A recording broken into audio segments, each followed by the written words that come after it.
नमस्कार दोस्तों, स्वागत है एक बार फिर से पौराणिक कथा चैनल पर। आज की वीडियो में हम जानेंगे कि नर और नारायण कौन थे, जिनके कारण धर्म और सत्य का भारत में विस्तार हुआ। अधिकतर हिंदू इनकी कथा को नहीं जानते और वे यह मानते हैं कि यह विष्णु ही हैं। धर्मशास्त्रों के अनुसार भगवान नर और नारायण ब्रह्मदेव के प्रपौत्र थे। ये ब्रह्मा जी के मानस पुत्र धर्म और पुत्र वधु रुचि की संतान थे। ये भगवान विष्णु के अवतार थे। पृथ्वी पर धर्म के प्रसार का श्रेय इन्हीं को जाता है। पौराणिक कथा के अनुसार भगवान नर और नारायण ने ही अपनी जांघ से स्वर्ग की सबसे सुंदर अप्सरा उर्वशी को जन्म दिया था। यह कथा नर और नारायण पर केंद्रित है। इस कथा की शुरुआत दंभोदभव से शुरू होती है, जो एक असुर था। उसने सूर्यदेव की कठिन तपस्या की।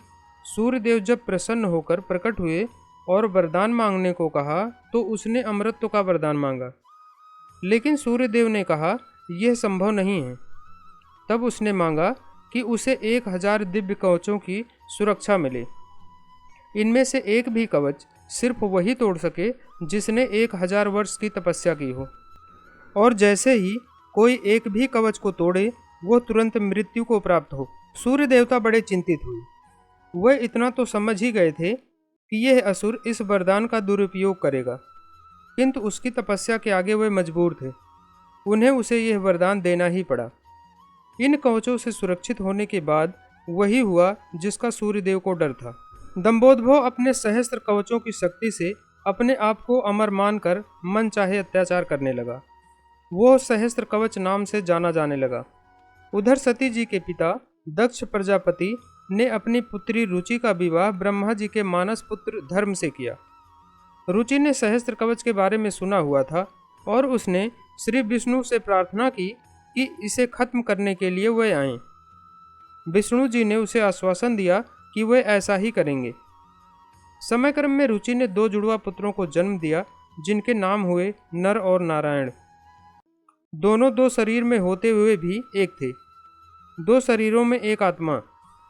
विष्णु जी ने एक साथ 2 शरीरों में नर और नारायण के रूप में अवतरण किया था। दोनों भाई बड़े हुए। पुराणों के अनुसार भगवान नर नारायण ऋषि रूप में प्रकट हुए थे। वो भगवान शिव के भक्त थे और बद्रीनाथ जाकर उन्होंने शिव जी की तपस्या की। बद्रीनाथ स्थित बद्रीवन भगवान नर नारायण की तपस्थली है। यहीं पर बद्रिका आश्रम बना हुआ है। एक बार सहस्त्र कवच इस वन में आया। तब उसने एक तेजस्वी मनुष्य को अपने ओर आते देखा और भय का अनुभव किया। उस व्यक्ति ने कहा कि मैं नर हूँ और तुमसे युद्ध करने आया हूँ। भय होते हुए भी सहस्त्र कवच ने हंसकर कहा, तुम मेरे बारे में जानते ही क्या हो। मेरा कवच सिर्फ वही तोड़ सकता है जिसने 1000 वर्षों तक तप किया हो।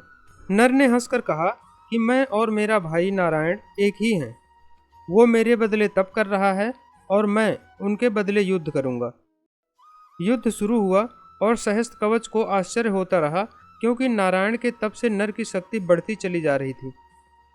जैसे ही 1000 वर्ष का समय पूर्ण हुआ, नर ने सहस्त्र कवच यानी दंभोदभव का एक कवच तोड़ दिया। लेकिन सूर्य के वरदान के अनुसार जैसे ही कवच टूटा, नर मृत होकर गिर पड़े। सहस्त्र कवच ने सोचा कि एक कवच ही टूटा है, किंतु ये तो मर गया। तभी उसने देखा कि नर उसकी ओर दौड़े आ रहे हैं और वो चकित हो गया। अभी तो उसके सामने ही नर की मृत्यु हुई थी और यह जीवित होकर मेरी ओर कैसे दौड़ा चला आ रहा है। लेकिन तभी उसने देखा कि नर तो मृत पड़े हुए थे। ये तो हूबहू नर जैसे प्रतीत होते उनके भाई नारायण थे, जो सहस्त्र कवच की तरफ नहीं बल्कि अपने भाई नर की तरफ दौड़ रहे थे। सहस्त्र कवच ने अट्टहास करते हुए नारायण से कहा कि तुम्हें अपने भाई को समझाना चाहिए था, इसने अपने प्राण व्यर्थ ही गंवा दिए। नारायण शांतिपूर्वक मुस्कुराए।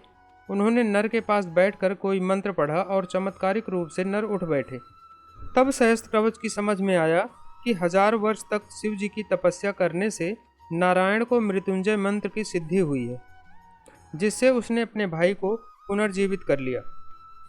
इस बार नारायण ने सहस्त्र कवच को ललकारा और नर तपस्या में बैठे। 1000 साल के युद्ध और तपस्या के बाद फिर एक कवच टूटा और नारायण की मृत्यु हो गई। फिर नर ने आकर नारायण को पुनर्जीवित कर दिया। और यह चक्र फिर चलता रहा। इस तरह 999 बार युद्ध हुआ। एक भाई युद्ध करता तो दूसरा भाई तपस्या करता। हर बार पहले भाई की मृत्यु पर दूसरा भाई उसे पुनर्जीवित कर देता। जब 999 कवच टूट गए तो सहस्त्र कवच समझ गया कि अब मेरी मृत्यु हो जाएगी। तब वो युद्ध त्याग कर सूर्यलोक भाग गया और सूर्यदेव के शरणागत हुआ। नर और नारायण उसका पीछा करते वहां आए और सूर्यदेव से उसे सौंपने को कहा, किंतु अपने भक्त को सौंपने पर सूर्यदेव राजी नहीं हुए। तब नारायण ने अपने कमंडल से जल लेकर सूर्यदेव को श्राप दिया कि आप इस असुर को उसके कर्म फल से बचाने का प्रयास कर रहे हैं, जिसके लिए आप भी इसके पापों के भागीदार हुए और आप भी इसके साथ जन्म लेंगे इसका कर्म फल भोगने के लिए। इसके साथ ही त्रेता युग समाप्त हुआ और द्वापर का प्रारंभ हुआ।